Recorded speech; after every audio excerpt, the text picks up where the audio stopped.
Hay House Audio presents Embracing Change, Using the Treasures Within You with Louise L. Hay. In this powerful lecture, Louise Hay discusses the profoundly emotional experiences that have shaped and altered her belief system and reveals how you can also change your thinking and change your life. And now, here's Louise Hay.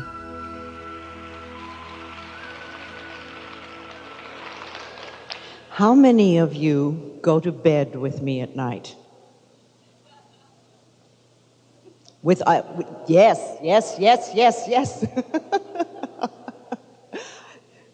See, that's one of the reasons people feel they know me so well, is they sleep with me night after night after night. You know, Ken Carey, in his new book, The Third Millennium, said something that I thought was so beautiful. He said, "The warm rains of new thought fall gently on the soil of human consciousness." It's not as though this new consciousness-raising movement that's going on is a big storm or battering at people's doors. It's that it's like a gentle spring rain, and as it falls, it awakens the soil, and little blades of grass are raising everywhere on the planet. Look at us here, a sea of spring grass, awakening souls. Now, for some of you, I may say some revolutionary things today, and for others who've been on the pathway for some time, it may just reconfirm what you already know. But it's a glorious time that we're living in, and wonderful new things to learn, new understandings to have of our human consciousness.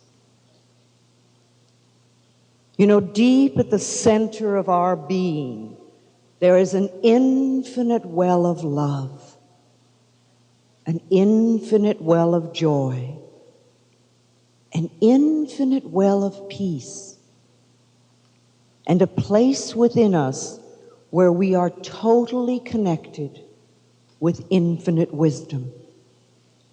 These are the treasures that are within us, and they're only a breath away. So just for a moment, I'd like you to close your eyes and come with me. Let's go to that place within you where there is infinite love, where you can see life through unconditional love.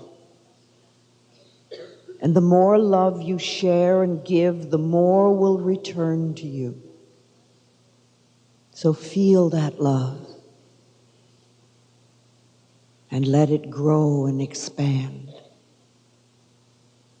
Now come with me to that place where there is indescribable joy, bubbling, where you see the joy of life at all times. And let yourself feel that joy within you.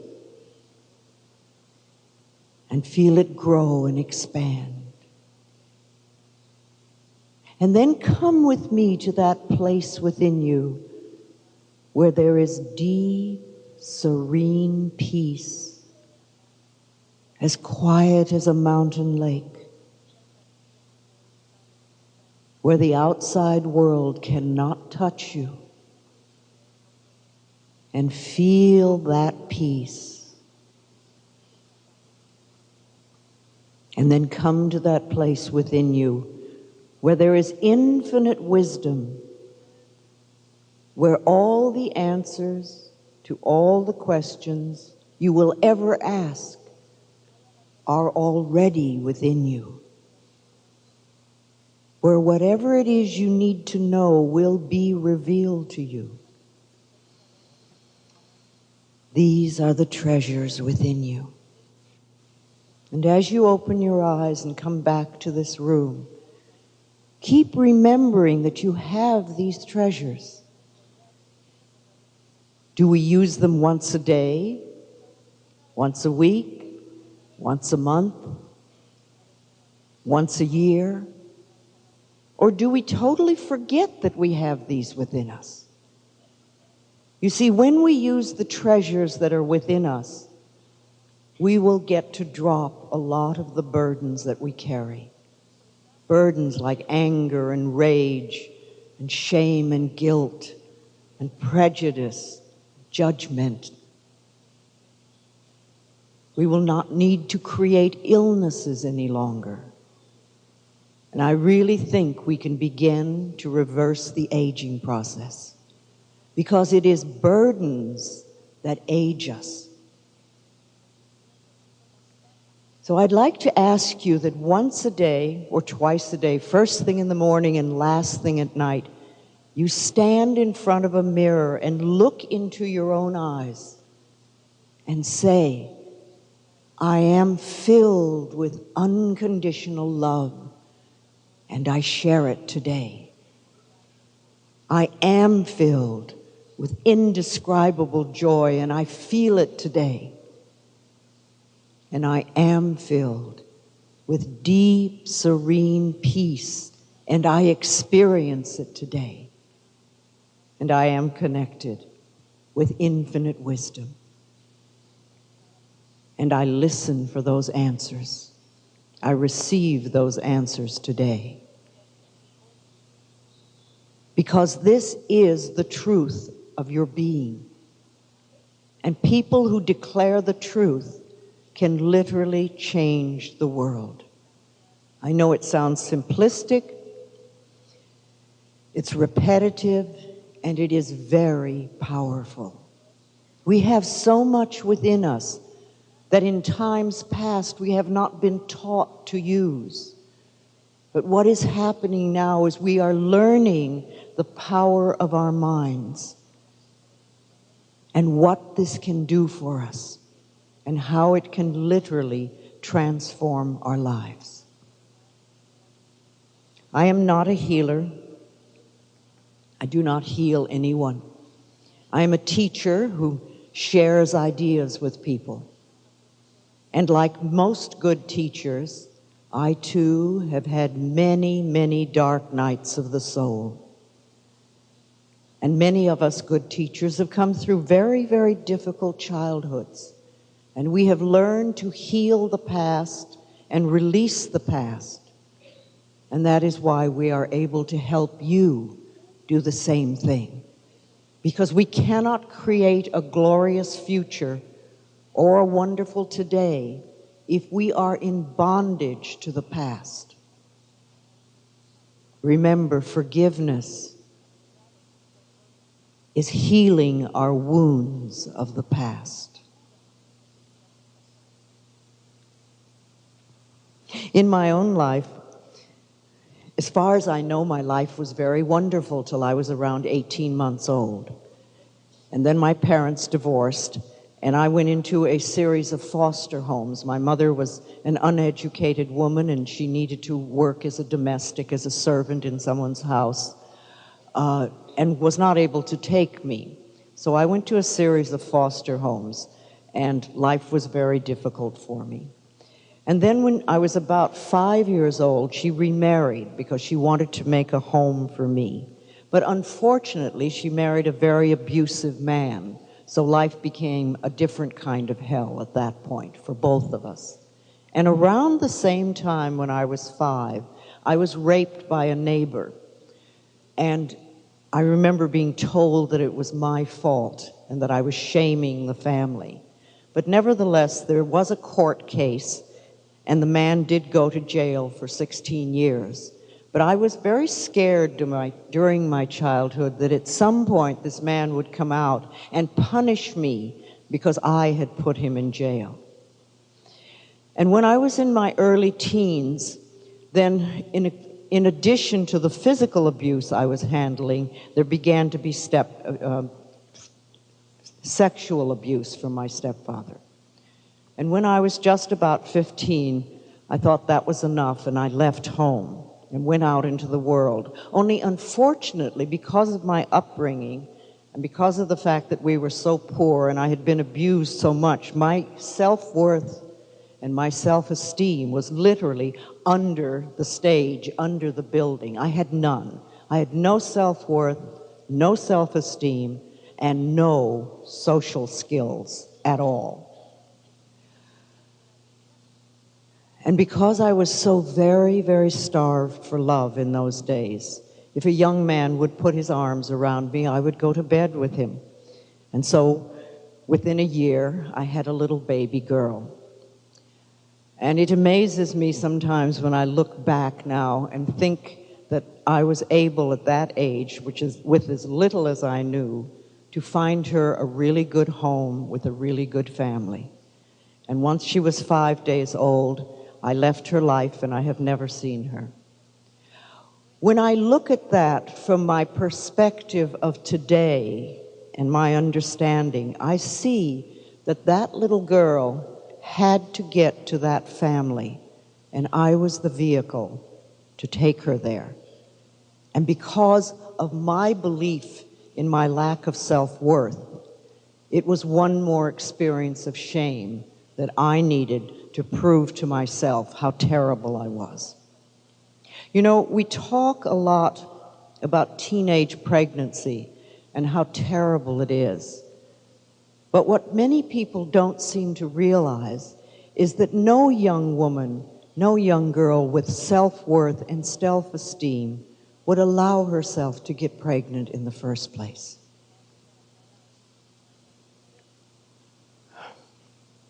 We must fill our children with self-confidence and self-worth so that they are able to handle the challenges that life brings them. If you fill them with fear, they become powerless and they do not know how to heal.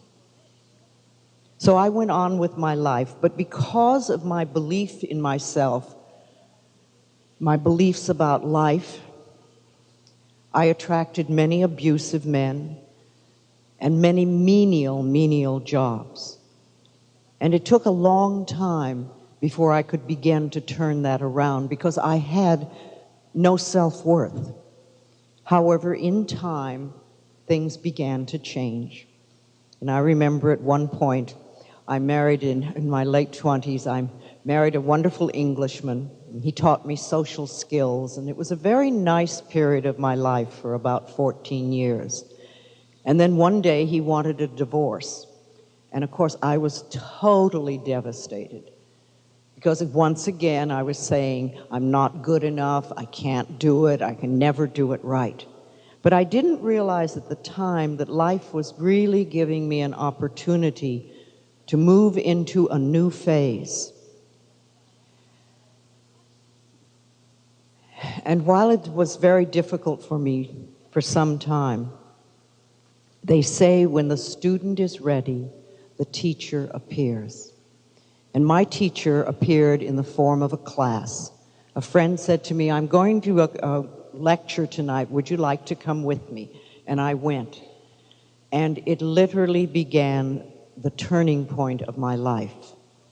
I was in my early 40s, and these people told me that if I was willing to change my thinking, I could change my life.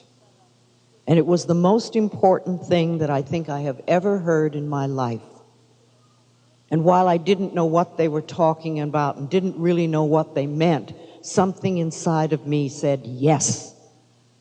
And so I started to go to classes and read books and listen to tapes and make notes furiously and study. I, who had been a high school dropout and had never studied anything in my life, suddenly found a subject that absolutely fascinated me, the way my mind worked and the influence it had on my body and on my life. So I was studying away, and time passed, and my life started to change. I was doing affirmations and making some progress, and I started to get what I call the green lights in the parking places, when the little things in life start to work for you, and I thought I was pretty hot stuff. And I was in those days. I was doing well. And after a time, I got to a point where I began to teach what I knew and work with people on how to help them change their consciousness, to change their lives. And then one day, I was diagnosed with cancer. And just like anyone else who is diagnosed with cancer, I went into total panic. I was absolutely petrified. But I did have something on my side. I had tools to work with because I had worked with other people. And at that point, I knew that the mental equivalent for the disease called cancer is resentment. Deep, old resentment that literally eats away at the body over time. I remember calling my teacher and saying, "They say I have cancer." And he said to me, "Louise, you cannot have done all the work you've done on yourself to die of cancer. Now let's take a positive approach." And I remember clinging to that statement. And I began to do all the things I could figure out to do to handle this. I knew that if I would have the operation that they said I must have, and I didn't clear the mental pattern that was contributing to this disease, then they'd just keep cutting Louise until there was no more Louise left. You see, I don't believe that doctors don't get it all out. I think that we contribute to a condition in our bodies. We go have an operation, we come back, and we live life in exactly the same way. We don't change our thinking, we don't change our habits, we don't change our attitudes. And of course, the condition comes back. So I remember doing a lot of praying, a lot of affirmations, a lot of visualizations. I used to visualize several times a day cool, clear water flowing through my body, washing out the diseased cancer cells.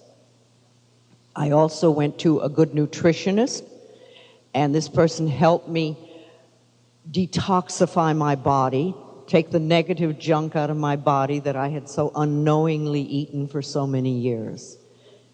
And then I also went to a good therapist and detoxified my mind of the junk thoughts that I had been carrying around for so very long. This was a therapist who was able to help me release the angers and the resentment that had to have been within me from having carried that for so long. But one of the most important things that happened was that I learned about forgiveness from a personal point of view. I realized that my stepfather, who was so abusive, was once born a beautiful, innocent little baby, like all of us. So the story was how to figure out he got from that point of a baby, a beautiful baby, to the place where he would be so abusive. And I began to explore his childhood, and I realized that he was also a highly abused child. In fact, he had a twin brother who was so traumatized by the family experience that he went into an institution and never came out. Now, this was not to condone his behavior. It was not to say that what he did was okay, but it was to have some understanding on why and how it could have happened. And as I began to understand, I was able to begin the forgiveness process, which was not for him, but it was for me. It was time to heal my wounds. And in 6 months of absolutely intense concentration and doing everything I could think of the right thing to do, I remember, I know I had more to eat, but it seems that the only thing I can remember is sprouts and pureed asparagus. But I did all these things, and all of them combined Within 6 months, I was able to get the medical profession to agree with what I already knew, that I no longer had cancer. And this was an extraordinarily powerful experience for me, because I began to realize that if we're willing to do the work, and many of us are not. You know, there are lots of people would rather die than change their diet, and they do. But if we're really willing to do the work, almost anything can be healed. I have spoken since, or many people who have come through cancer have said to me, and I've heard this over and over again, that it was probably the most powerful experience of their life, because it gave them the opportunity to change.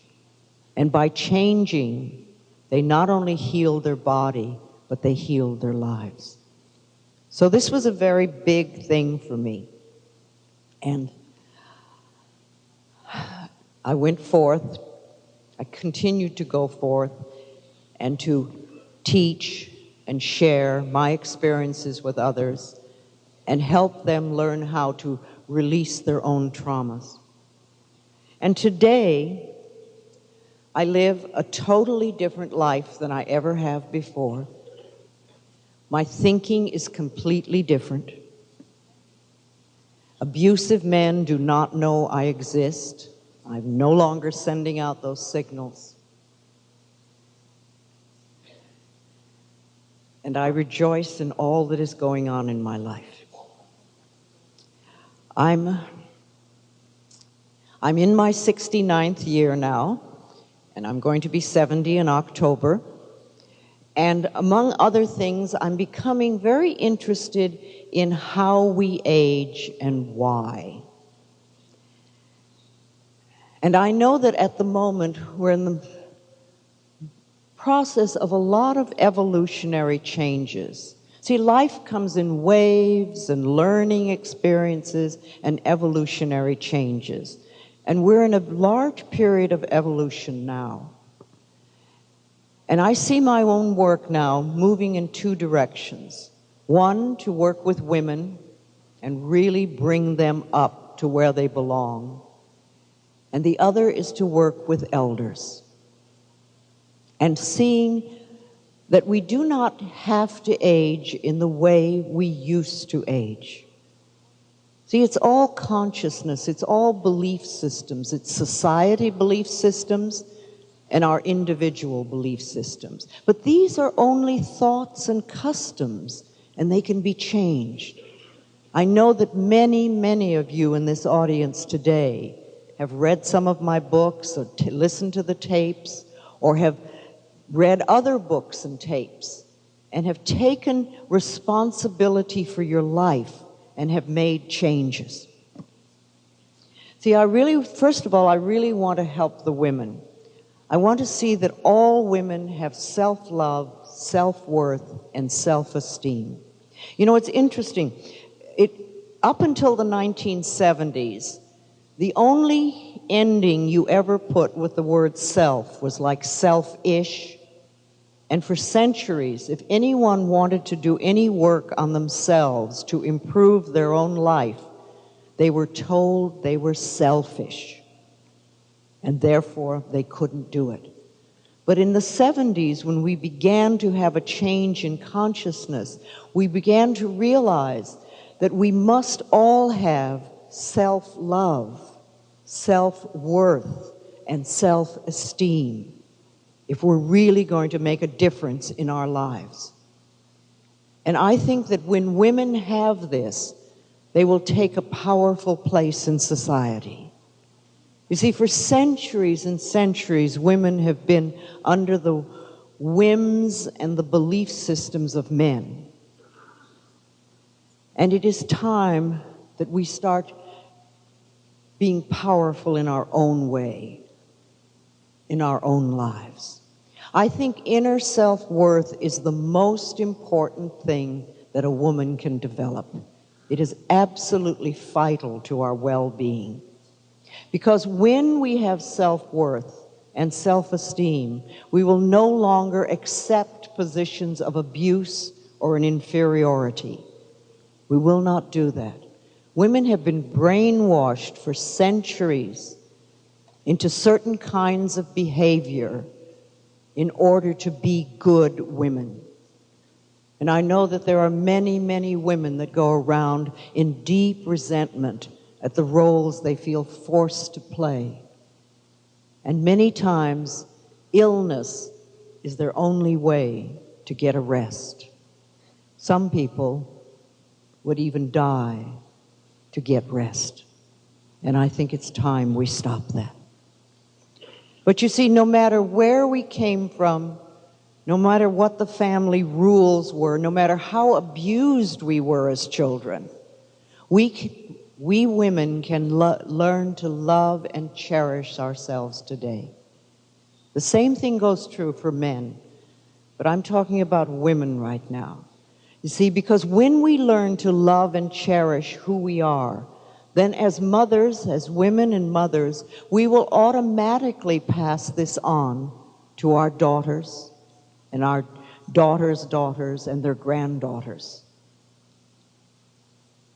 And our daughters will no longer accept abuse, and our sons will have respect for everyone, including all the women in their lives.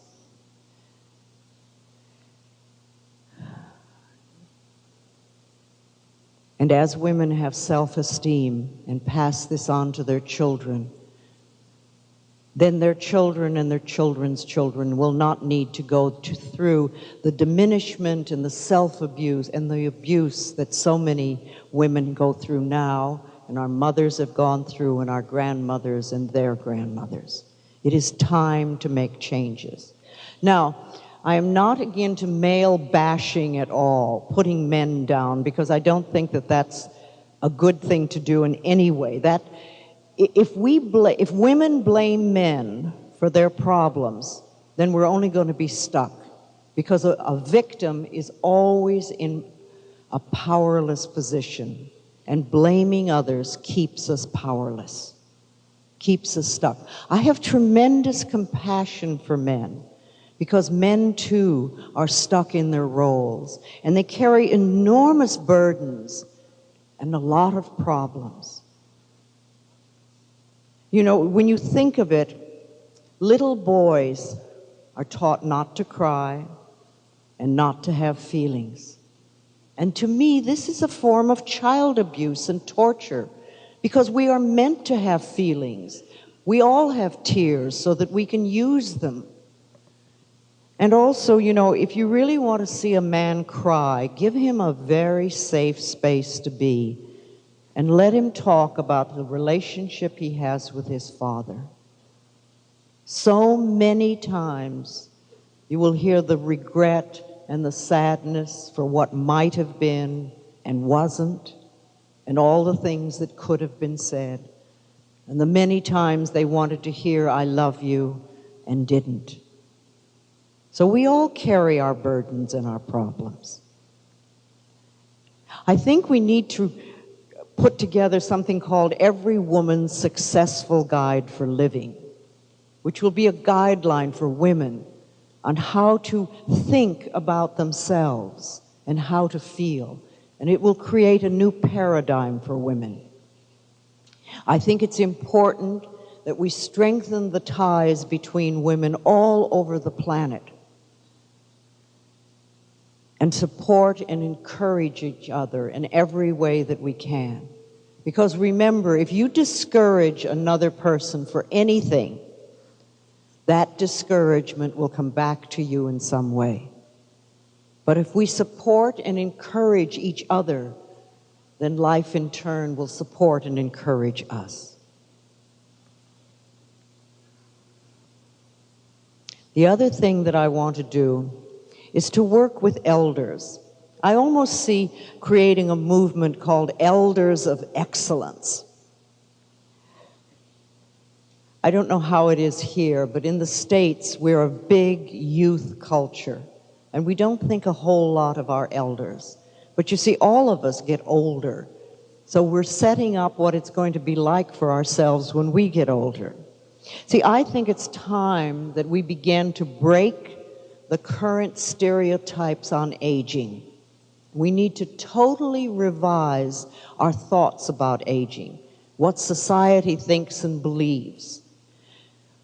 Longevity has been changing for quite some time now. You know, in the Roman times, we only lived till our late teens. It was like we reproduced and we were on our way out. And even in 1900, the longevity, the life expectancy for people was 49 years. And in 1 century, we have moved it up to around 80. Well, if we can do that in 1 century, why can't we move it up to 125 or 150? It's all just a concept. Science is beginning to discover that there may be absolutely no limits to how long we can live. You know, they did a study in a university a few years ago in the States on middle age, and they discovered that at whatever age you believed middle age to be is the time when your body starts deteriorating. And if you believe that 40 is middle age, then you're going to start going down. If you believe 50 is middle age, that's when you'll go down. But what if you believed that 75 was middle age? What a difference that would make. See, the body has to follow the thoughts in the mind. It has to. The thoughts we think and the words we speak are incredibly powerful. So we're in the middle of enormous evolutionary changes right now. Women rising to power and elders living much, much longer lives. You see, we're all going to grow older, all of us. But we have choices on how we do this. The only people who won't grow older are the people who die. But if we grow older, do we want to age happily or do we want to age miserably? You know that expression that, oh, I'm too old to do this. Well, I think very soon that's going to be totally outmoded as we find that we can do all sorts of things we thought we couldn't do in the past. They did something in Pennsylvania just recently, again in a university. They took a group of 80-year-olds and 90-year-olds and started giving them weightlifting training. And they found that they could revitalize their bodies. You know, so much of the disability that goes with old age comes from years of not using our bodies, just sitting or shuffling across the room. And by having weightlifting exercises, their whole bodies were revitalized. And they noticed that the 90-year-olds, in 2 months, they could triple their strength. Well, you know, when you start to feel that you have power again, it does wonderful things for your mind. It's youthening on every level. And there's a group of women in Dallas, Texas. They call themselves the Steel Magnolias. And they're 65 to 85. And they're a karate group. And they go around and do karate demonstrations to show people what women of any age can do.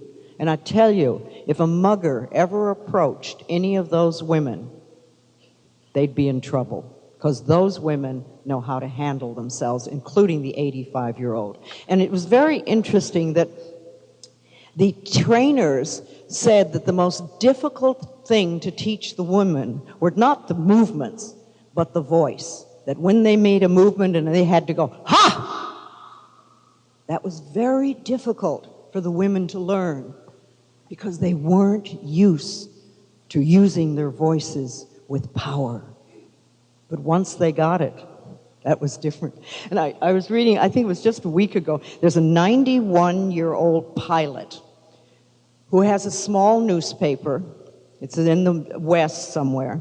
And they produce a weekly edition. And every week he gets in his airplane with all the newspapers rolled up, and he goes to the outlying farms. And he has the papers next to him, and he picks them up, and he flings them. And he says, I can get it on the porch every time. You see, we are only limited if we think we are limited. There are always people doing things that we think we can't do.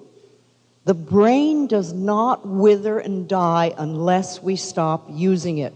We have to keep stimulating ourselves and keep moving and keep exercising.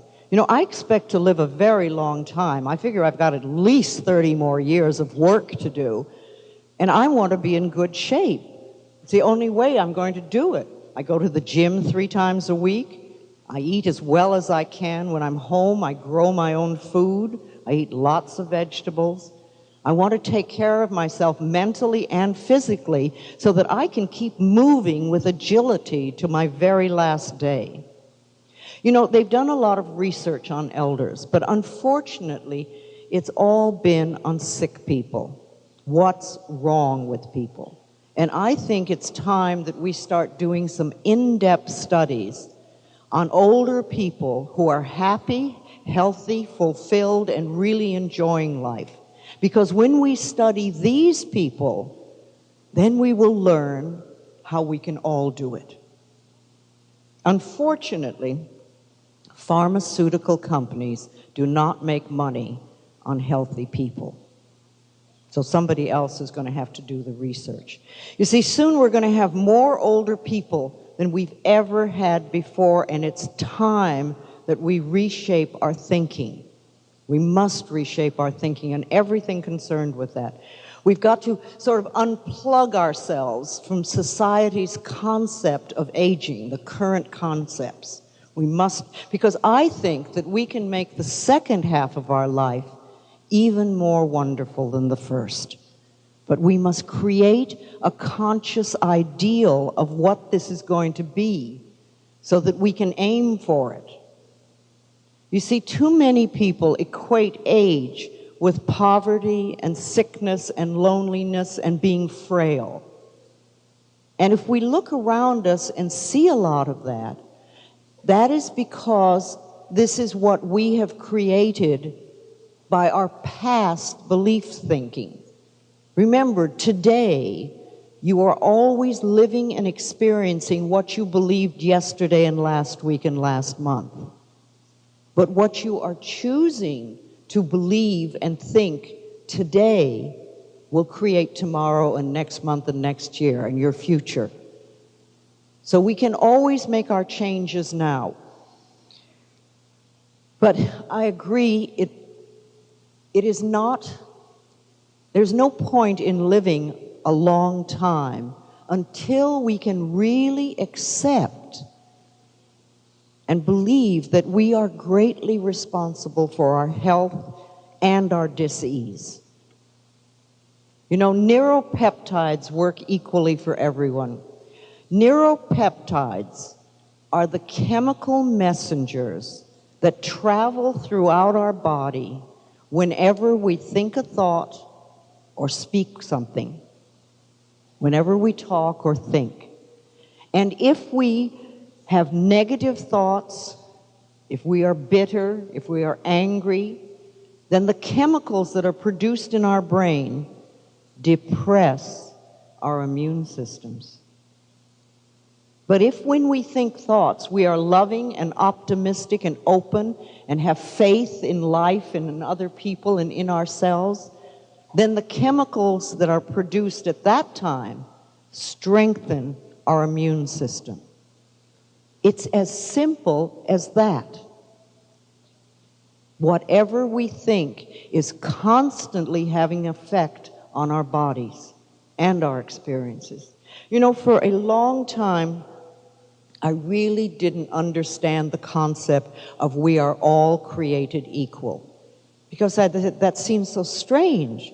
You know, there are tall people, short people, rich people, poor people. There are attractive people, unattractive people. There are stupid people. There are brilliant people. What do you mean we're all created equal? And then I finally got it. What that means is, no matter who we are, the same thoughts affect us in the same ways.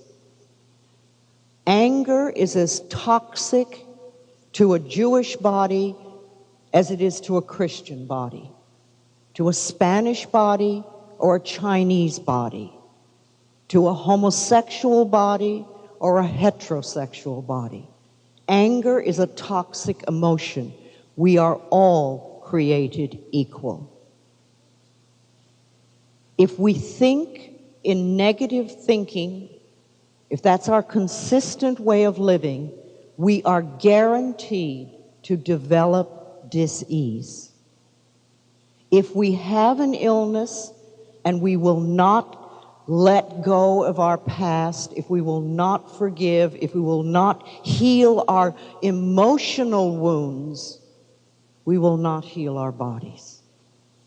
And that is as true in every country, with both sexes, with everyone. We are all one, and we are all created equally. All this stuff about how we look and how much money we have, that is the outer illusion. But the internal process is exactly the same for all of us. All of us. Neuropeptides work equally. So next time you're letting yourself go into a pit of rage, try to stop yourself and say, no, wait a minute. I'm depressing my immune system. Is this what I want to do? Conscious living is what we're aiming for. Conscious living. See, we're all setting up our later years. All of us. I don't care whether you're 14 or 40 or 60 or whatever. You're setting up your later years. And two questions that I think are vital for all of us to ask ourselves is, one, how do you want to age? How do you want to age? How do you see yourself when you're 75? What do you see? What kind of a person? Alive and vital? Or in a wheelchair? And the next question is, how do you want to die? How do you want to die? Do you want to die in a hospital bed with tons of tubes in you? Or do you want to, when it's your time to go, have a little party and say goodbye to all your friends and then go to bed and go to sleep? Wouldn't that be a better way?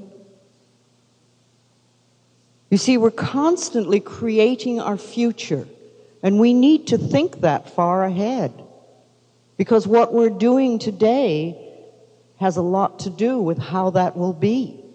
How will it be when we're older?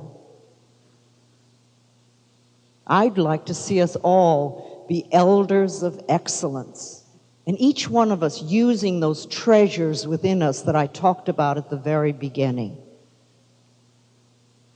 And you see, if you really believe, if you can trust life, you have faith in life, if you know you're filled with unconditional love, if you know you're filled with joy, if you know that within you is so much peace that nothing can ever hurt you, and if you know that all the answers to any question you ask is there, that whatever you need to know is revealed to you, then what difference does it make what our future is?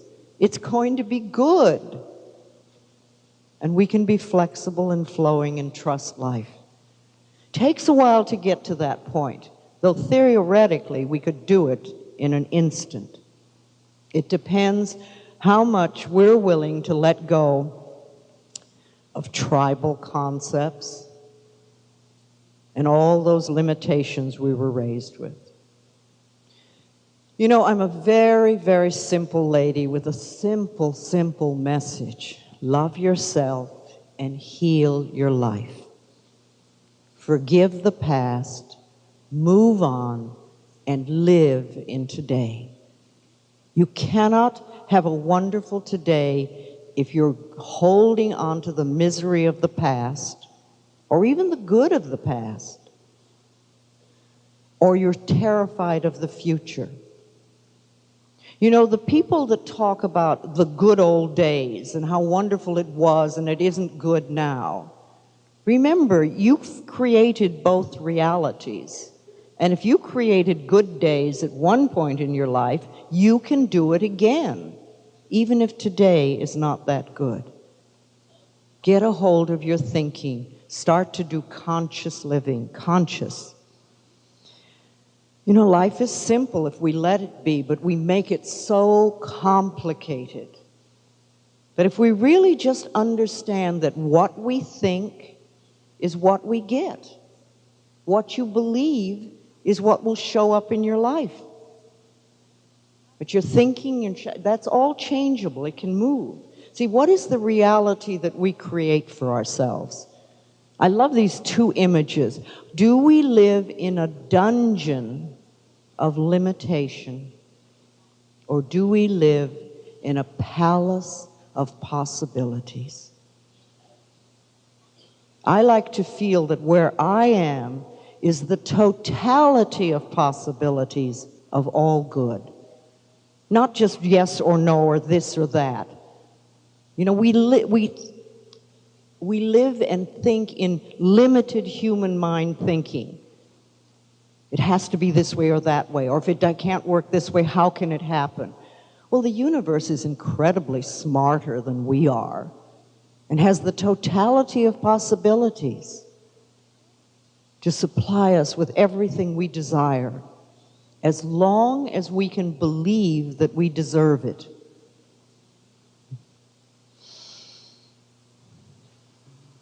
See, when we change our thinking, we change our lives because we drop our limitations.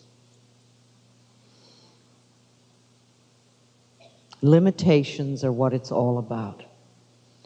And we've had some experiences that show us that we can drop limitations. You know, how many people here have heard of fire walking? Walking on hot coals, the classes? Some? Well, a few, all right.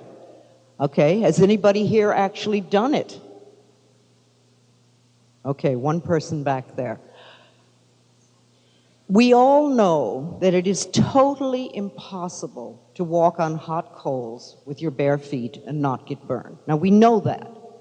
And yet, there are people out there now teaching classes on how to do it and getting 20 and 30 people to do it in an evening.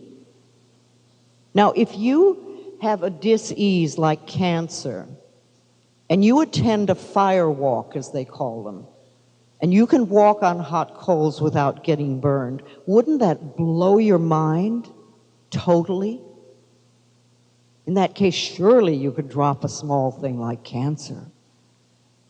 We are in the process of moving beyond limitations. We all want to find that place within us where the bumblebee lives. I don't know if you have them here, but in the States we have something called a bumblebee, and it's a very fat little bee, and it has little short wings. And science says that that bee cannot fly because its body is too big for its wings. Well, the bumblebee doesn't know this, so the bumblebee flies everywhere. The limitation is not in the bumblebee, the limitation is in science's interpretation. And we all have that place within us where we can do things that we did not know we could do. But we have to give ourselves a chance. You know, I like to think of our thoughts like drops of water. One thought does not mean very much. It's like one drop of water on this stage. But I'm told that we think about 60,000 thoughts a day. And unfortunately, most of them are the thoughts we had yesterday and the day before and the day before and the day before. But you know, if you think of these thoughts keep dropping and dropping, 60,000 a day, pretty soon you can have a little puddle, a little pond, a small lake, almost an ocean. And if our thinking is negative, we can drown in a sea of negativity, or we can float on the ocean of life.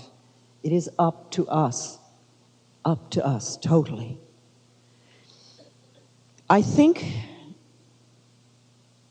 I have taught myself to think primarily in positive affirmations. And yes, it is a little bit of work to change our thinking, to be conscious of it, to be aware of what we think and what we believe. But once we can do that, it makes a tremendous difference. Now, you know, We talk about affirmations a lot, which are positive statements. But what people don't realize is that every thought we think and every word we speak is an affirmation. You've been doing affirmations all your life, but you've been doing them unconsciously, and a lot of them have been very negative. So we need to look at what is it we really believe so we can make the changes. And that's why I say to people, take a large piece of paper and write on the top of it what I believe about men. And then take another piece, what I believe about women. Another piece, what I believe about children. What I believe about life, work, finances, marriage, relationships, money, health, aging, the church, my family.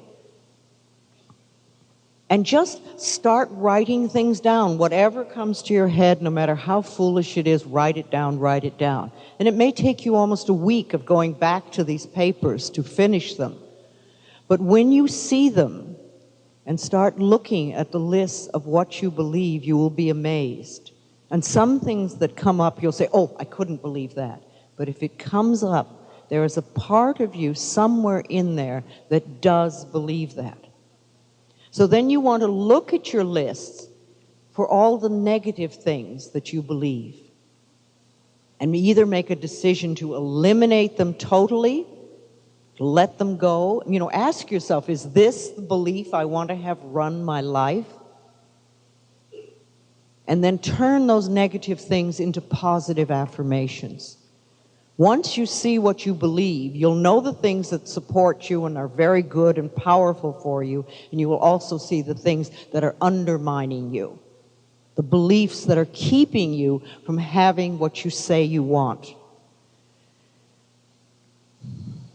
So many of us live in the limitations of our past consciousness, the limitations of our parents' belief systems, the limitations of the schools, the teachers at school, limitations of the church. There are so many things that we have in there. And I like to use as an affirmation, I go beyond the limitations of my parents or whatever. I go beyond that now. Because, you know, even if you had the best parents in the world, they had limitations. And you want to create the most powerful life you can possibly create for yourself. We want to sort of unplug our circuits. It's like there's parts of it that have almost like tubes connected to the past, to the bondage of the past. And we want to bring those back in, call our spirits back, call our power back. Because as long as we are in bondage to the past, we cannot make changes in the future. I think it's very important that we use the tools that we have learned.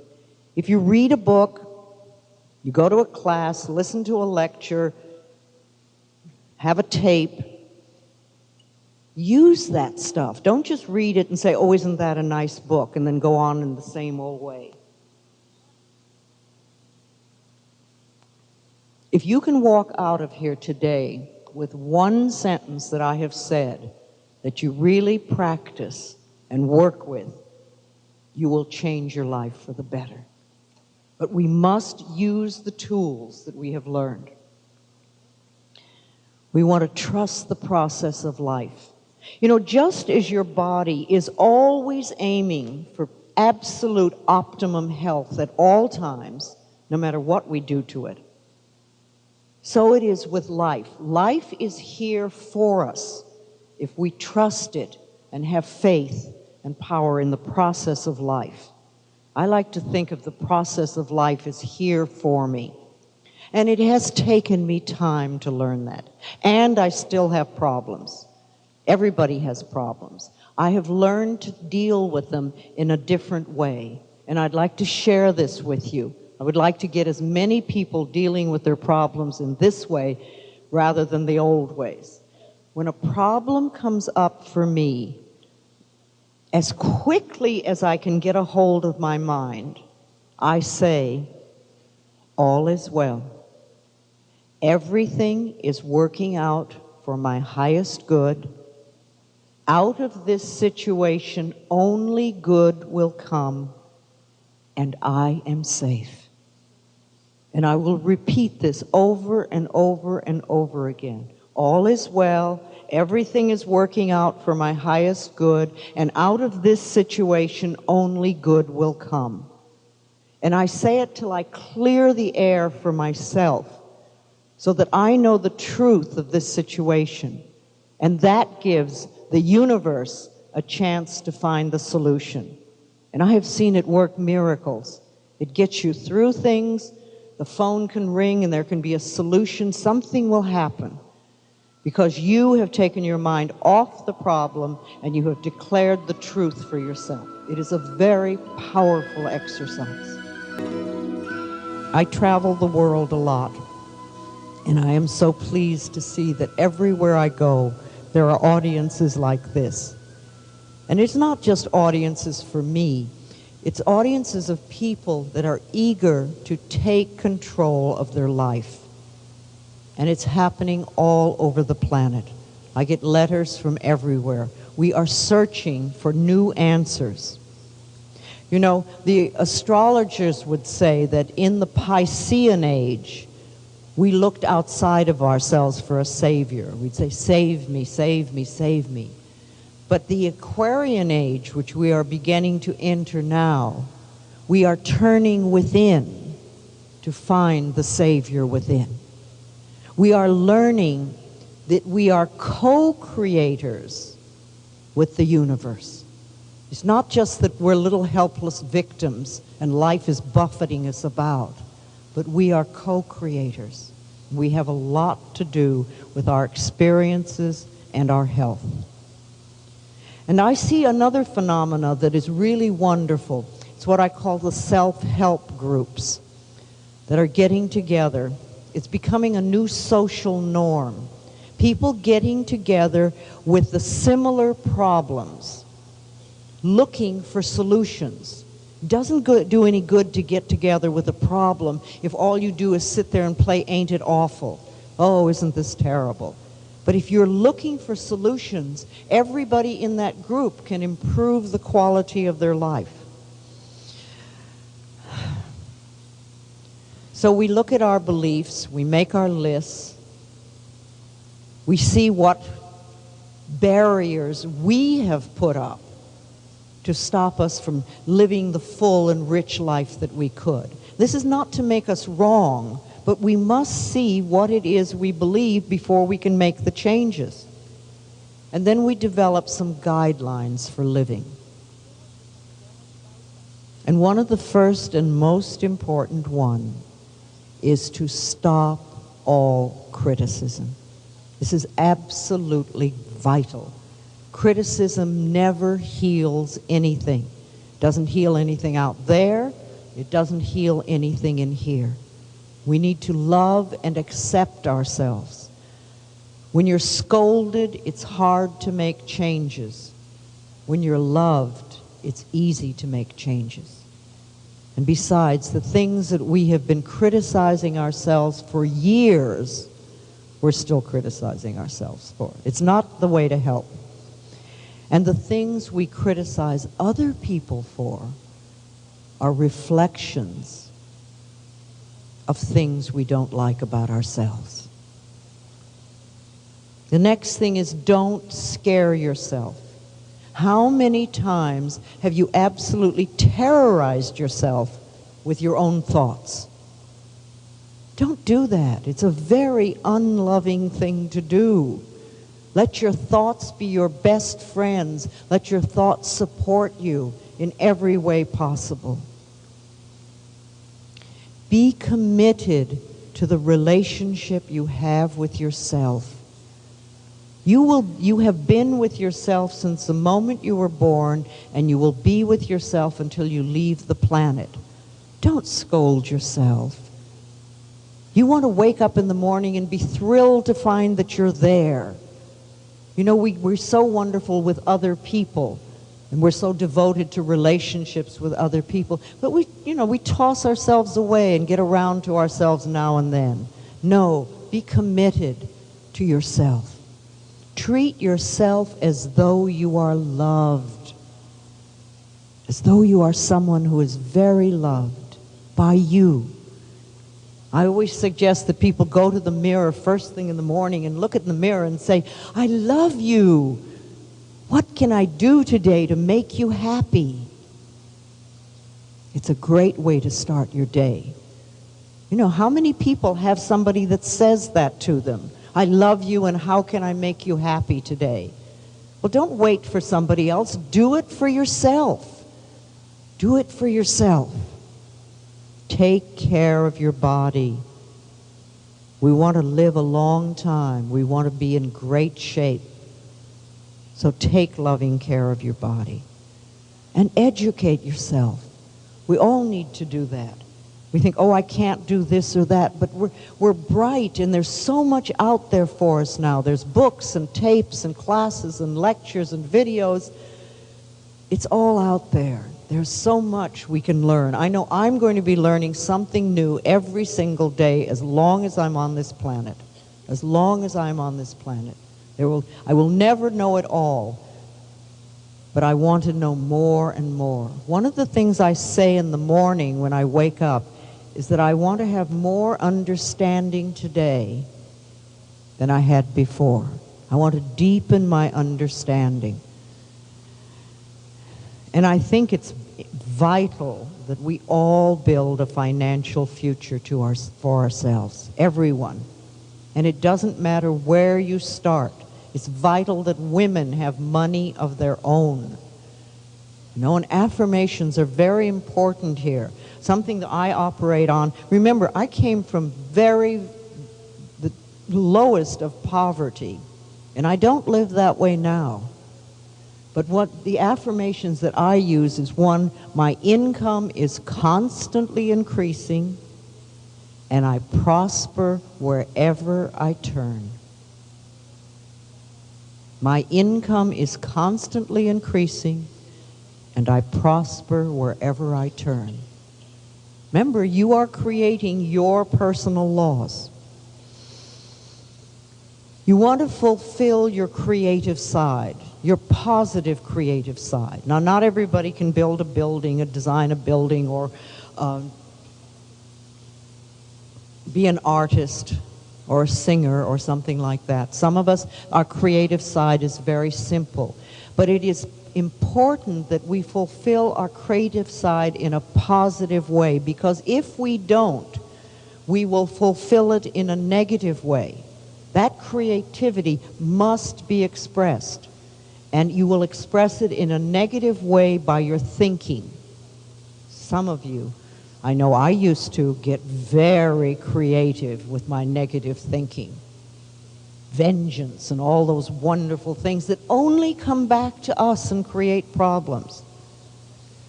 So allow the positive creative side of yourself to come out. Make joy and happiness the very center of your world. You know, it's not out there, it's in here. And we can find joy and happiness in every area of our life if we look for it. Life is very funny, really. It's very funny. I think it's vital that we develop a strong spiritual connection with life. And sometimes we do that through religion, and sometimes we do that as a solitary journey of going within and meditating and allowing answers to come through us. But it is vital.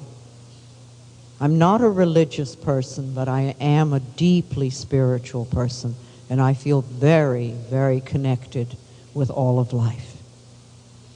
I think it is vital that we have integrity, that we can keep our word, that if we promise somebody something, we honor it and follow through. If you promise yourself something, honor it and follow through. We must have self-respect. And you cannot have self-respect if you break your promises to yourself. I never make a promise anymore that I know I will not, that I do not want to keep, because when I make a promise, I keep it. So many of us, promise ourselves things and then we fall through on them. And if you can't honor and respect yourself, you can't trust yourself, you will never trust life. So we need to develop that. And then the other thing is to live from a center of gratitude. It makes a tremendous difference in life. When I awaken in the morning, before I even open my eyes, I thank the bed for a good night's sleep and for me keeping me so comfortable all night.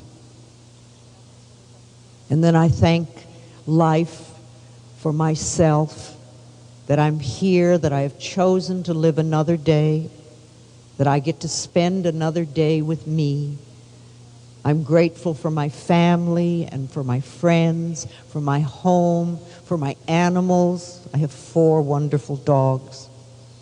For the vegetables that I grow, for the work that I do, for the experiences I will have that day, for the health of my body. And I go on and on and on. And this is before I open my eyes, so that when I begin my day, it is coming from a place of gratitude. And life loves a grateful person. And you get much more to be grateful about. Gratitude brings you the goodies. And when I say the goodies, I don't mean just things. I mean the people and the places and the experiences that mean so much in life. Be thankful for all that we have. So that stop all criticism. Don't scare yourself.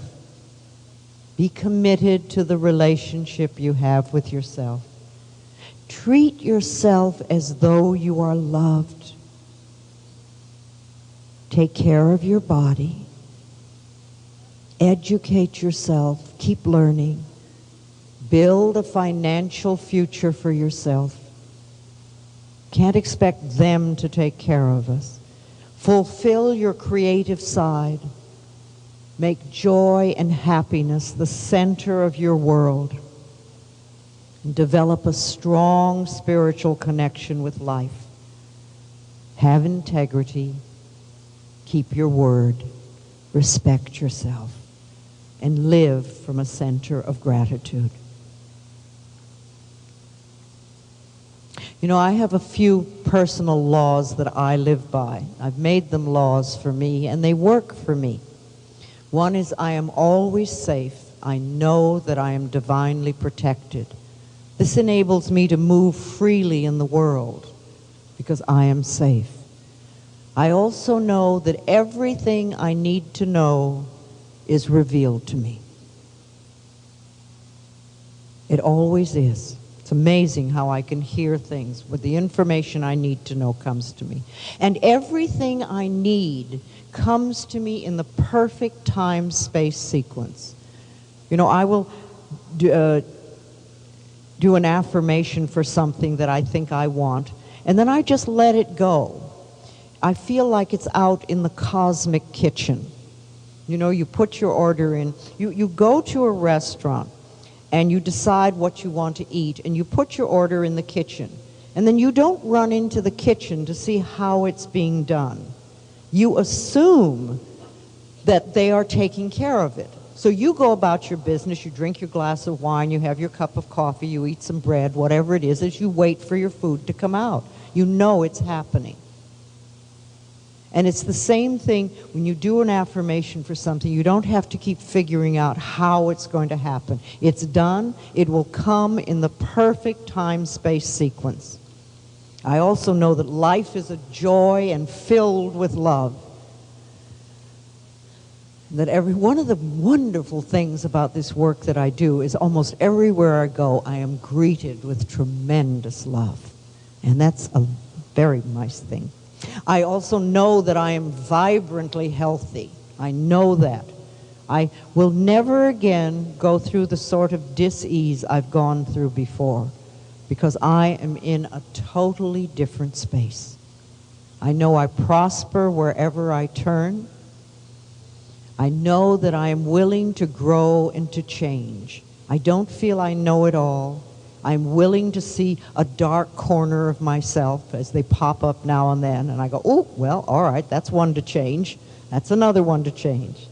And I also know that all is well in my world.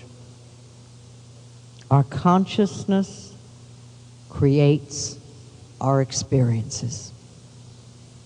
Learning to love ourselves is a challenge we all go through. As little babies, we were born loving ourselves. But then we go through many, many experiences so that we forget that. We think, oh, well, maybe that's not true. And some of us even learn to hate ourselves. But one of our spiritual challenges is to learn to love who we are, in spite of what has happened or in spite of what they say. See, all of us go through the challenges of learning to forgive ourselves and forgive others and to love ourselves. It is part of our spiritual growth. Our negative thoughts come from fear. So we're always in this position of, are we coming from fear or faith? Do you trust life, or are you coming from a fear space? Are you coming from scarcity or abundance? It's our choice. It's our choice. Life is wonderful. We can make it so. Grazie. We are...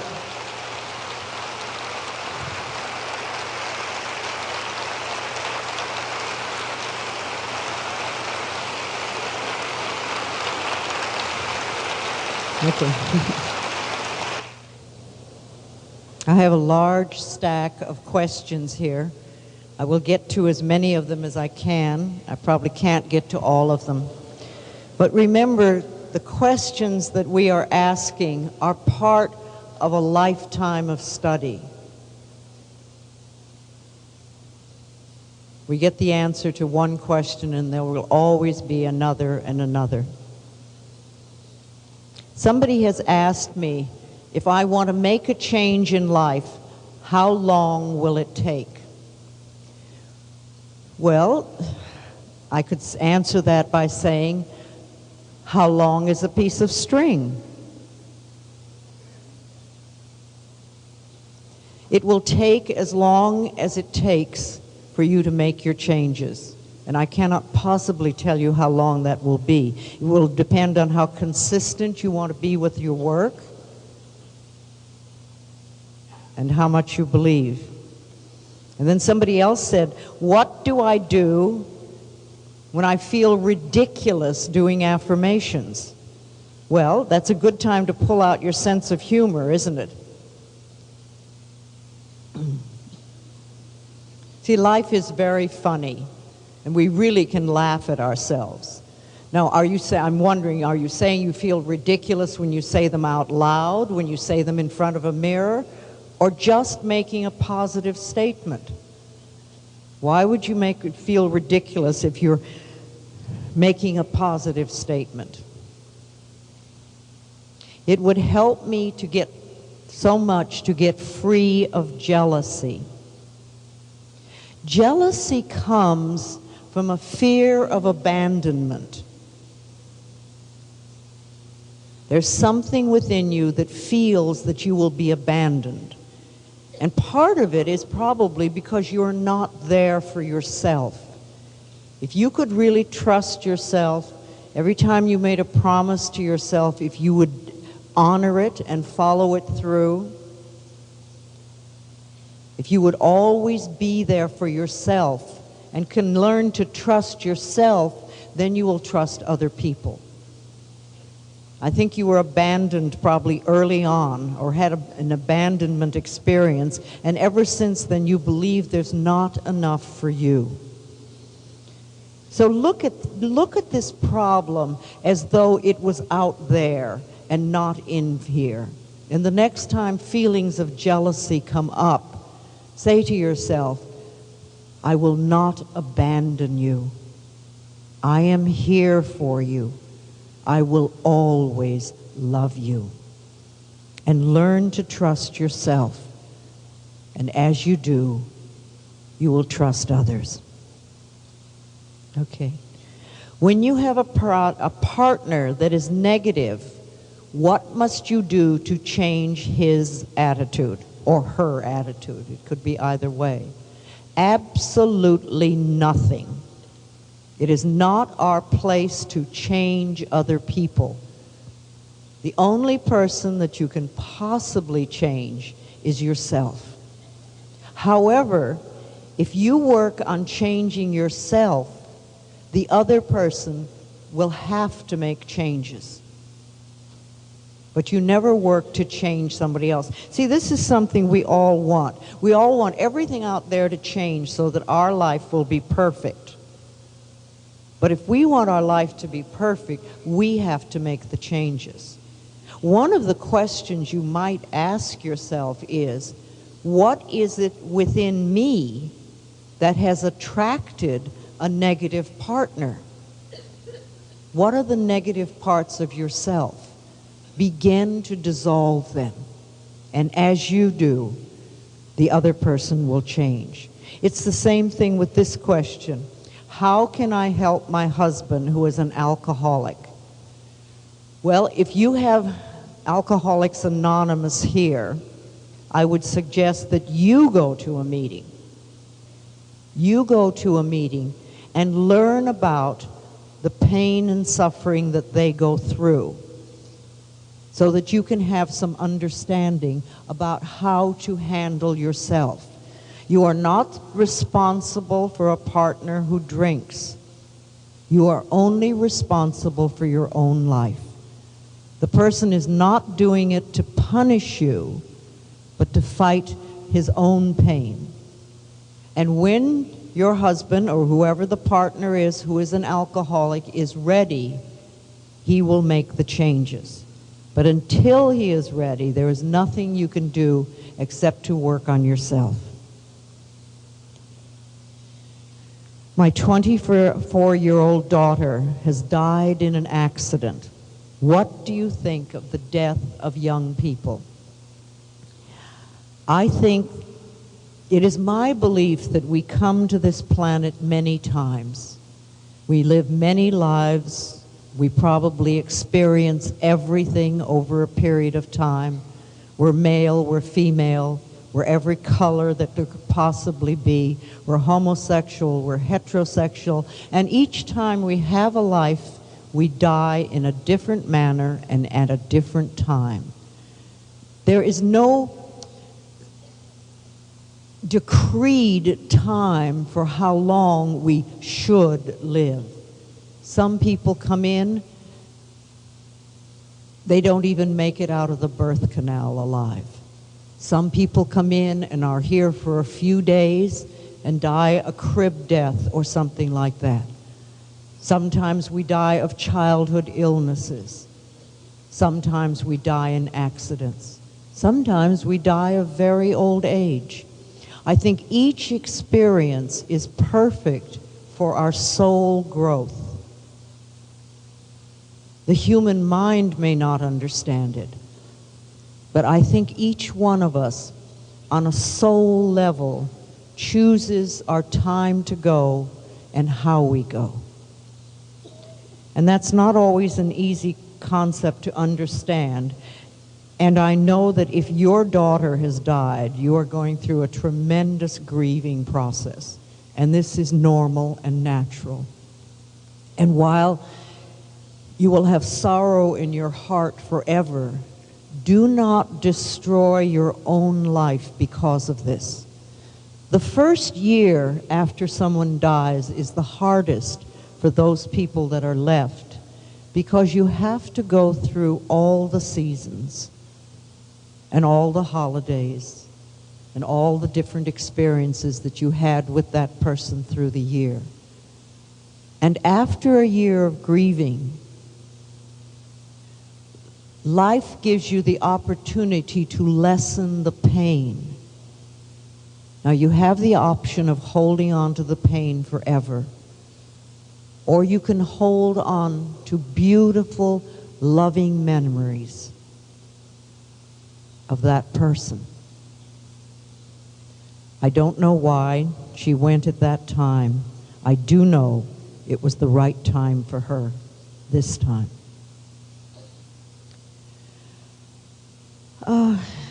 You say that one has to connect with life. When I speak of life, do I refer to God? I can. When I say life, when I say the universe, I talk about the power that created this all, the power that is in charge, the power that many people call God. Whatever word is comfortable to you. I do not see God as an old man sitting on a cloud making notes of my sins. I do not have that image. I have an image of a power that moves the sun and the stars and that beats my heart, that knows how to make a flower grow, that is always doing its best to make life wonderful in spite of the choices that we make. I feel very strongly that there is a strong spiritual connection between all of us and the power that created us. What can we do to get rid of anger? Well, first of all, let's not talk about getting rid of it, because it's very hard to get rid of things. It is much easier to dissolve things when you can understand them.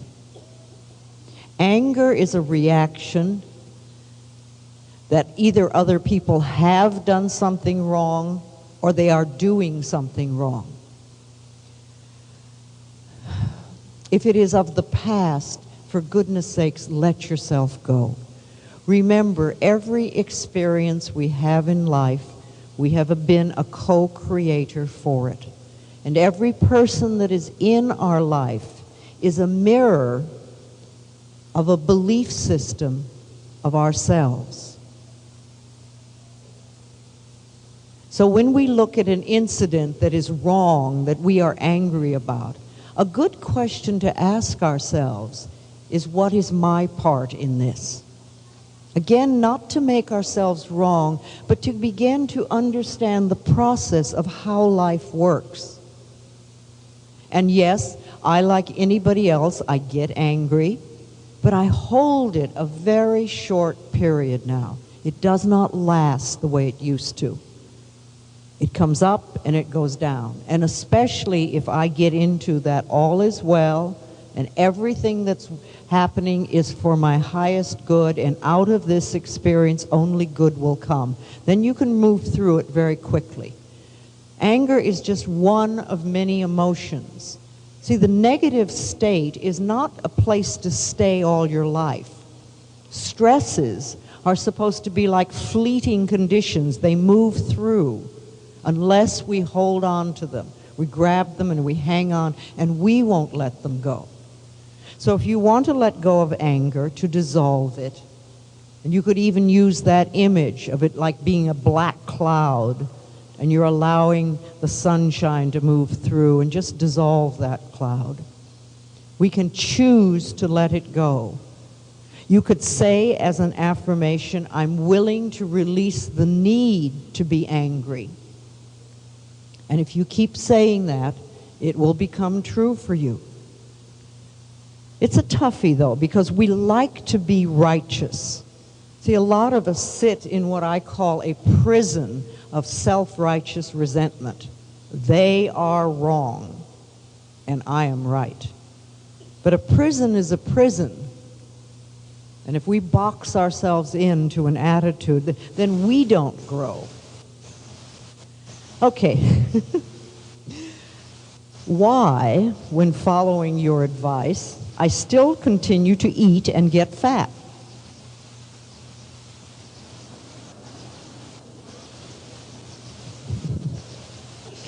Probably tastes good. You have some very good food here.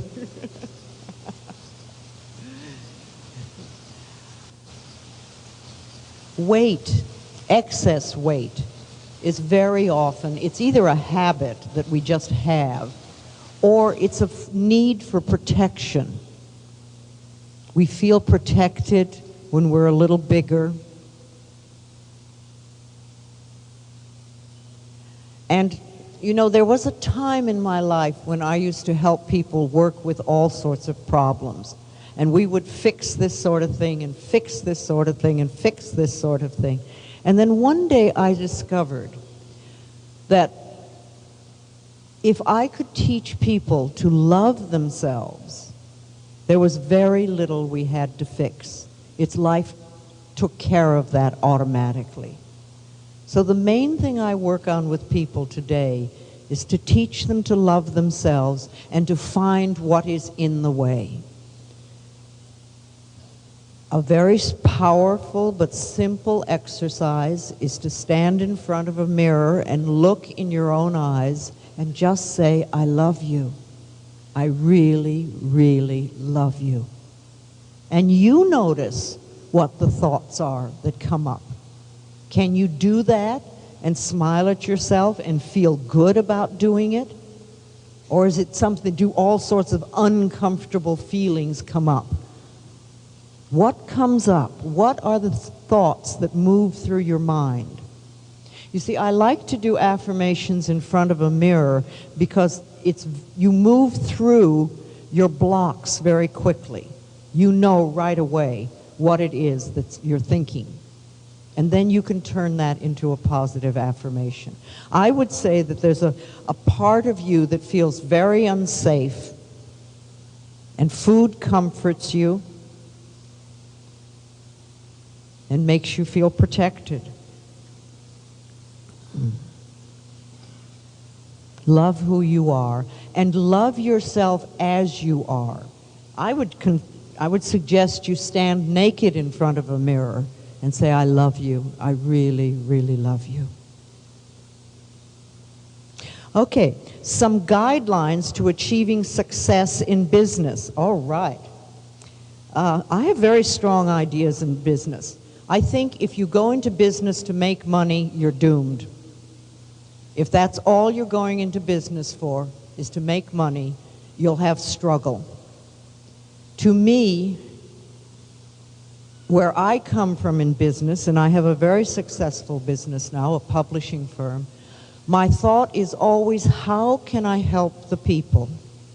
What can I do to help? And I like to think of every business transaction that takes place as though we bless and prosper each other.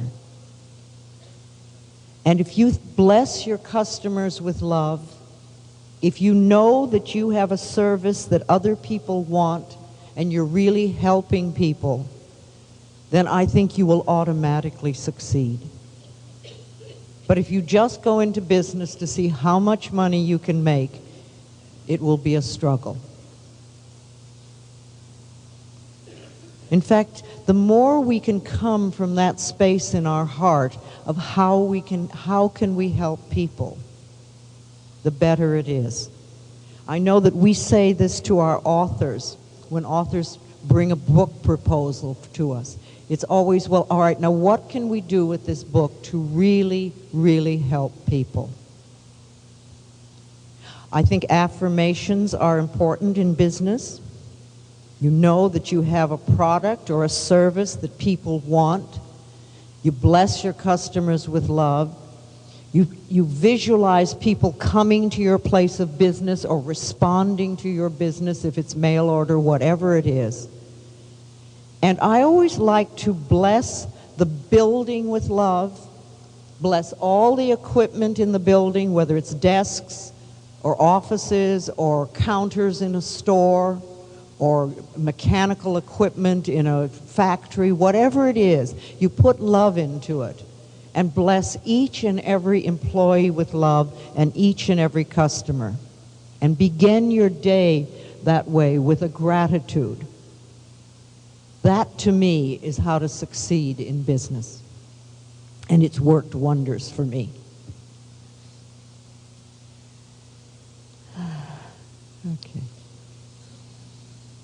Okay, here's two questions that are very close together.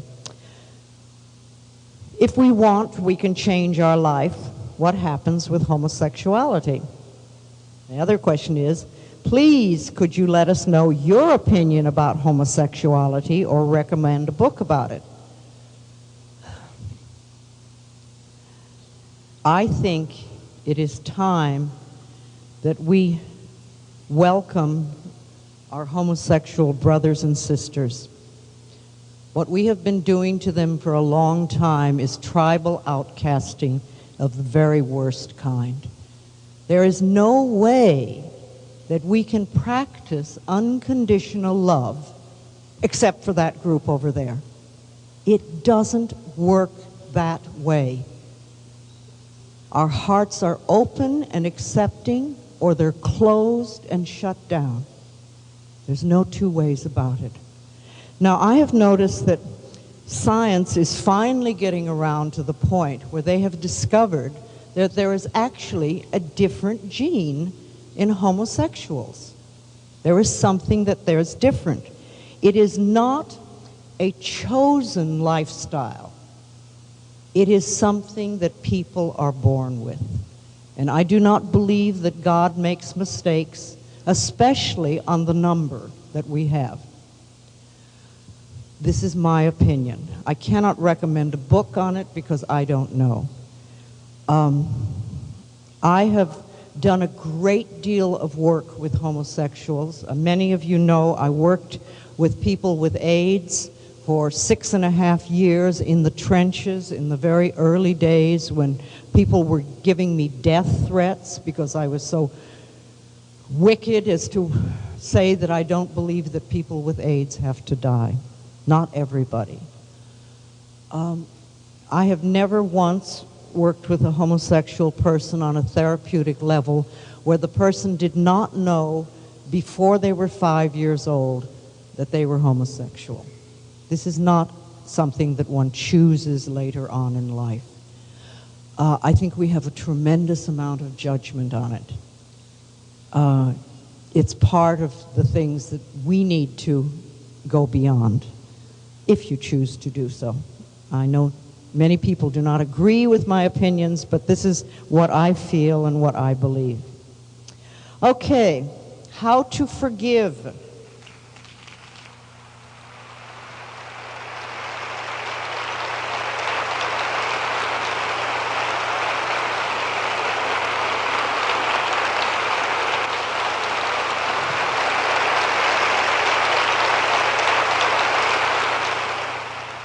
I seem to champion unpopular causes, but you know, I'm almost 70. What are you going to do to me? Let's go to something that's important now. How to forgive, and how do I know when I have forgiven? Forgiving is letting go of your charge on something. Forgiveness does not mean saying it's okay what they did, because sometimes what they did is pretty awful. The deed is awful. But you forgive the experience within yourself. You let it go. You heal your wound. When you are in resentment, when you are in bitterness, when you are in revenge, you have a tremendous wound in you.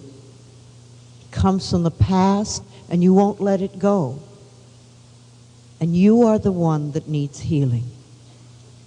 Now, when you have forgiven, you will no longer have a charge on it. And if you can, you will get to the point where you may even thank that person or that group or whatever it is, because it is part of your soul growth. Everything that happens is part of our soul growth. And it's a human mind concept that is not easy to accept. I find that mirror work is very powerful for forgiveness, to sit in front of the mirror and talk to the person that you want to forgive. And have a box of tissues next to you because there could be a lot of tears. Forgiveness is about freeing ourselves. And remember, for loving ourselves and forgiveness are two of the big spiritual challenges that we have on our earth pathway. See, I think that when we leave the planet, the only thing we take with us is our capacity to love. We certainly don't take our automobiles or our money or anything else. We take our capacity to love. And that determines a lot about what our next lifetime is like, in my opinion. Okay, what can you say about jaw problems? Well, jaws are anger, clenching, holding on, grinding in our sleep, tension.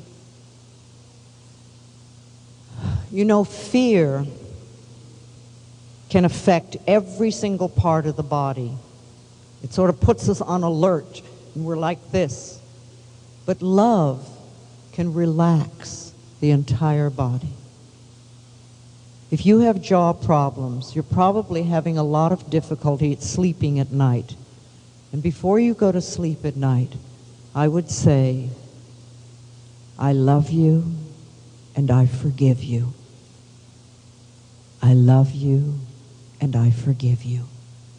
And I sleep in peace. And if you do that every night, you will start to shift that pattern. I release the anger. I let it go. Again, I think gratitude helps us a great deal on releasing these patterns.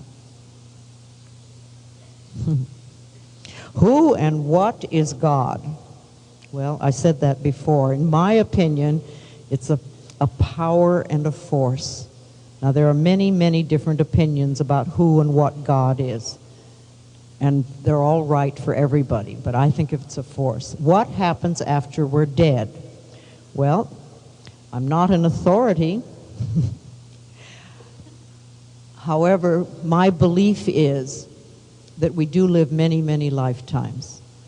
And I've always had an image, or I've had an image for a long time, of the end of my life is like, I've been in a play, I've been in the stage, and I leave the stage, the curtain goes down, I go into the dressing room, I take the makeup off, I take the costume off, and I walk to the stage door absolutely naked.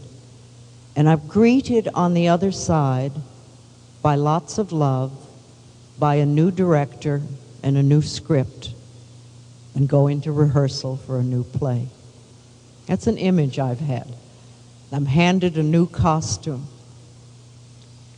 I think that we have our schooling, our experiences, and when we leave the planet, first of all, we are greeted by enormous amounts of love, more than we usually experience here.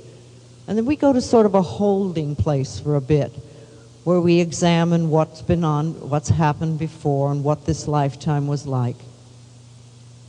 And then we make choices about the next lifetime. What is the learning experience I will need this time? What is next? And I feel we really choose the lifetimes. And while some of the choices may not make sense on a human mind level, on a soul level, it might make a great deal of sense. We might choose to come in as a cripple because there is an experience there that we need. We could choose to come in as many different things. Will we love ourselves in spite of whatever that experience is? Will we fulfill our soul growth? This is my opinion. Will we see our loved ones after, if they're around? You see, they may come back before you leave. Because if we're constantly cycling and recycling, I don't know. Well, I was with so many people that died of AIDS, and when I'd see a baby born, I'd often say, "Is that you, Philip? You know, hi, David, is that you? Have you come back already? Have you come back to help heal the planet?" So I know that we're greeted with love. If you read any of the literature about it, there's quite a bit of after-death experiences now and near-death experiences, and they all talk about tremendous love. And perhaps they're waiting, perhaps they're already here. Perhaps your daughter was your grandfather. Who knows? What do I think about reincarnation? I just said that. Why does my son behave so badly and I live through it? I don't know what troubles your son. I don't know. I don't know how much of your stuff he's acting out. This is not to say it's our fault, but children are always reacting to the emotional atmosphere of the home and the conditions that they were raised in, and the atmosphere between the parents. You see, when we grow up, we learn what love is all about by the way our parents treat us and by the way our parents treat each other. I also know that at this point in time and space, there are a great many temptations out there for young people. And I think it's part of our evolutionary growth. I don't know what the answer is with your son, but I do know that the most important work you can do is to learn to love yourself, not to suffer, not to be in anguish, not to be in pain, but to love yourself and set an example for this son and any other children you may have. The best thing we can do for our children is to love who we are, because we show them what it can be like. What importance has the Course in Miracles had in your life? Well, I think it's a wonderful book. I think the Course in Miracles are extraordinary teachings. They've created a lot of good in this world. I used to study them. I don't now, but I have great respect for the Course in Miracles. I remember the first time I read the Course in Miracles, and they said that all dis-ease comes from a state of non-forgiveness. And I thought, yes, you know, I think that's right. Because dis-ease does come from the stuff we hold on to from the past. Sadness and sorrow and regret and hurt can have to do with illnesses that are from the waist up. And anger and rage and resentment will have to do with diseases that are from the waist down.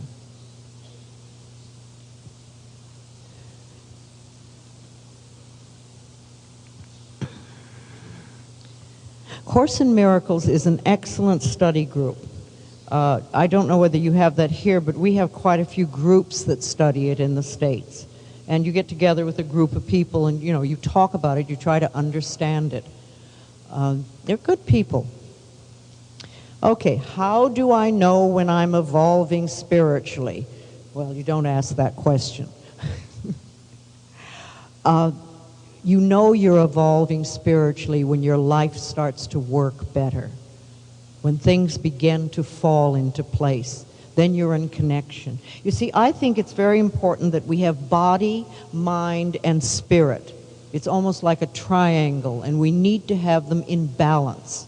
When your body, when your mind, and your spirit are totally balanced, then your life works. See, evolving spiritually is not just your religious connection. It's everything, because your life is spiritual. We are not human beings having a spiritual experience occasionally. We are spiritual beings who have chosen to have a human experience. And it's a very different way of looking at life. Just love yourself no matter what. You are evolving spiritually. We all are.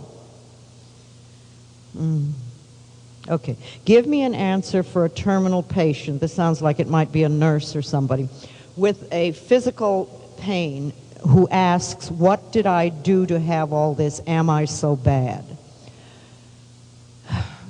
It always saddens me when I hear people becoming guilty over illness, because that is not a healing act. I don't know why this person has particular illnesses that they have. I do know that people who have a lot of pain often are harboring a great deal of guilt. Remember, guilt seeks punishment, and punishment creates pain. So I don't know what this person is holding on to from the past, what unresolved family crises there are, what relationship things, what experiences that they're holding on to that is co-creating a difficult illness. But the person is not bad, the person is not wrong. They haven't done anything wrong. And again, the best thing to help that sort of a situation is to really begin to love who you are in the kindest, most wonderful way. And for the person who is dealing with this, or anybody who's dealing with someone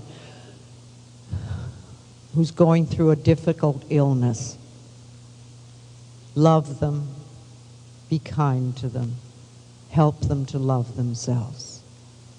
We all leave the planet in our own way at our own time. And even though this patient may be considered terminal, life works in mysterious ways, and healings take place all the time. Miracles are continuously happening. Okay, do you think that all our negative thoughts come from other lives? No. I think that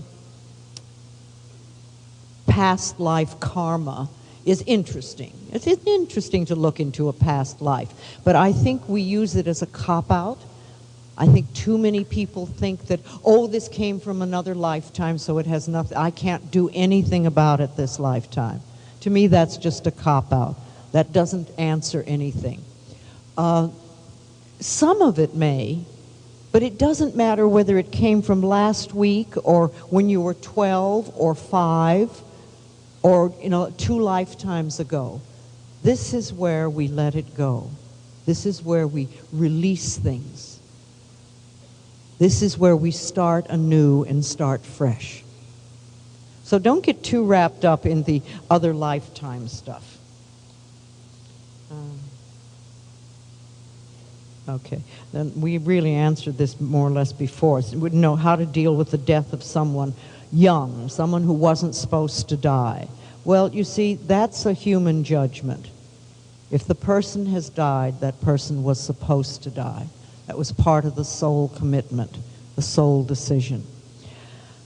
And as I said before, you love them, hold them in tenderness, do your grieving, and then move on. Because your life is not meant to stay in a constant state of grief over one person, though it can always be in your heart. Death is not an easy thing. It's part of the challenge of loving ourselves and forgiving. I have been doing affirmations up and down. I think that means a lot. But I do not write them. My life is sad, actually. How is this possible? Where did all my work go? Well, I don't know. I don't know what the beliefs are inside of you. This is why I said earlier, make lists. Make lists of what you believe about everything you can think of, so that you can see what's in your way. You may be doing affirmations for prosperity or something like that, or for health, but there's a part of you that doesn't believe it. You may come from a family that has always been sick, so there's a part of you that believes that you deserve to be sick, or there may be a part of you believes that you deserve to die at the same age your mother died, but it doesn't have to be the truth of you. You may be doing affirmations for prosperity, but when you grew up, all you saw was fear about money, and people had terrible things to say about money. And so there's a part of you that believes that. It may be some part of you that doesn't feel you deserve it. So you're saying the affirmations, but you're not believing it. That's why I say do the affirmations in front of a mirror, because you'll immediately see what the thoughts are behind it. See, your work is there, the affirmations are there, but there's something within you that doesn't believe it. So what is that belief? And let's let it go. Okay, this is an interesting question, because I hadn't thought about it. You can choose your family. What about in vitro fertilization? Well, I do believe that we choose our parents, just as I think our parents choose us, because it's part of the lessons we need to learn. We pick our family very particularly. And just as I said earlier that I thought that my baby had to get to that particular family, and I was the vehicle for her to get there, so it is with this sort of thing. The in vitro. The child has chosen to go to a particular place, and this is the vehicle to get there. Remember, the soul, I think the soul chooses the family and finds the way to get there. On the other hand, I don't believe in all this fertilization stuff that's going on and the fertility clinics. I'm not sure about here, but in the States, it's become an enormous business. Women spend fortunes trying to get pregnant when for some reason their body doesn't want to. And rather than working on the emotional challenges or the psychological challenges that may be stopping them, they spend a fortune. Some people mortgage their houses to try to get pregnant. And there's a lot of experimentation with how they do it, and I personally am just against it. I don't think it's a healthy thing to do. I think that when it's right to have the baby, your body will do it. And if not, there is a reason of some sort, and there's something else we need to do.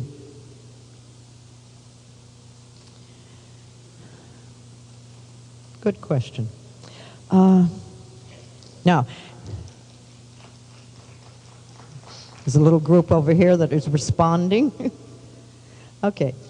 In one of your books, you say depression is a difficult illness to cure. Why do you say this? I don't think I have ever said that depression was a difficult illness to cure.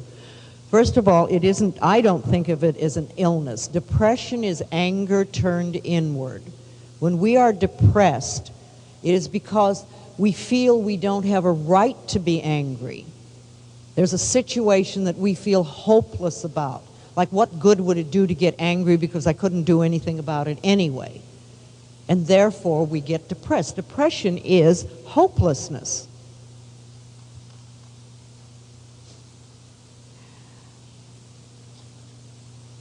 Depression is not being willing to face, not being willing to talk to somebody about what's bothering you, not being willing to solve the situation. And again, the most powerful thing you can do is begin to love yourself. When you start loving yourself, you won't allow yourself to be in that state. Depression is a temporary thing unless we hold on to the old bitterness. What is the origin of allergies? Well, you know, we say that it isn't what you're allergic to as much as who you are allergic to.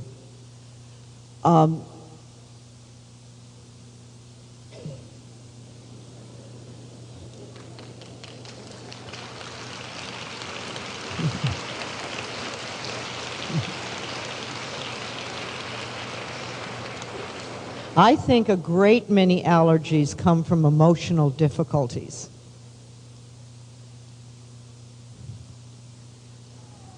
Releasing the past. See, no matter where you come from and how you go to it, it comes around to the same thing. Forgiving, releasing the past, loving who you are, and living in the present with gratitude and honor, self-worth, self-love, and self-esteem. No matter where you go, no matter what the question is, no matter how you approach, whether it's a disease or a relationship or anything else, it comes back to the same core issue. Do I love myself? Am I willing to forgive the past? Am I willing to let go and live in present time, being grateful for all that is, loving life and loving me? That's the answer. I love you.